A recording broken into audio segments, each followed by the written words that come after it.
समाधानकारक उत्तर दिलं जाईल अशी माहिती त्यांनी दिली.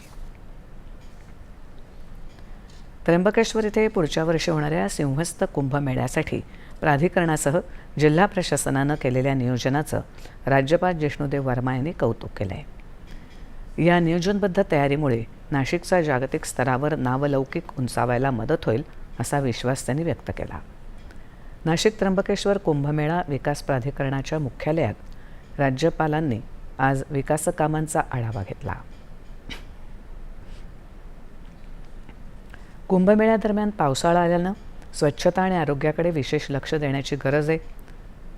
कृत्रिम बुद्धिमत्तेसह अद्ययावत तंत्रज्ञानाचा प्रभावी वापर करण्यावर त्यांनी भर दिला. बैठकीला कुंभमेळा प्राधिकरणाचे अध्यक्ष आणि विभागीय आयुक्त डॉक्टर प्रवीण गेडाम, प्राधिकरणाचे आयुक्त शेखर सिंग आणि विविध विभागांचे प्रमुख अधिकारी उपस्थित होते. खोल समुद्रात मासेमारी